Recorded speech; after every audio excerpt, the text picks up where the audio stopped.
নিশ্চয়ই আপনারা অবগত আছেন, আগামীকাল বেতাপুর জাগ্রত সংঘের উদ্যোগে আয়োজিত ৩৯তম বার্ষিক ওয়াজ ও দোয়া মাহফিল ঐতিহাসিক বেতাপুর পশ্চিম মাঠে অনুষ্ঠিত হতে যাচ্ছে। আগামীকালকের এই ওয়াজ ও দোয়া মাহফিলে প্রধান অতিথি হিসেবে যিনি শুভ আগমন করবেন, পাক ভারত উপমহাদেশের প্রখ্যাত আলেমী দ্বীন, তাহরিকে খতমে নবুয়ত বাংলাদেশের সম্মানিত আমির, মুনাজের মিল্লাত, আল্লামা মুফতি ডক্টর সৈয়দ মোহাম্মদ এনায়েতুল্লাহ আব্বাস ইওয়া সিদ্দিকী পীর সাহেব জুনপুরি হুজুর। ইনশাল্লাহ হুজুর এখানে এসে জোহরের নামাজ আদায় করবেন এবং জোহরের নামাজের পরপরই হুজুর আলোচনা পেশ করবেন। এছাড়া আগামীকালকের মাহফিলে আরও দেশবরণ উলামায়ে কেরামগণ উপস্থিত থাকবেন এবং ওনারা আলোচনা পেশ করবেন।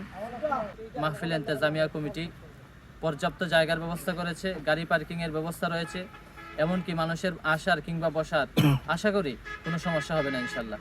এমনকি আগত যত মেহমানবৃন্দ রয়েছেন সবার সাথেই মাহফিল ইন্তেজামিয়া কমিটির সার্বক্ষণিক যোগাযোগ হচ্ছে। আগামীকাল প্রশাসনিক যে এই সহযোগিতা, প্রশাসন নিজে উপস্থিত থাকবে ইনশাল্লাহ। অতএব আপনারা আগামীকালকের মাহফিলে যথাসময়ে, মাহফিলের কার্যক্রম তো সকাল 10টা থেকে শুরু হবে, আপনারা যথাসময়ে উপস্থিত থাকার চেষ্টা করবেন এবং আগামীকালকের মাহফিলে যেন আগত মেহমান যারা রয়েছেন সবাই যেন সহি সালামতে আসতে পারেন এবং আপনারা যারা আসবেন আপনারাও যেন আসার এবং বাড়িতে যাওয়ার সহি সালামতে পৌঁছতে পারেন, সেই তৌফিক যেন আল্লাহ সুবহানাহু ওয়া তাআলা আমাদেরকে দান করেন। এই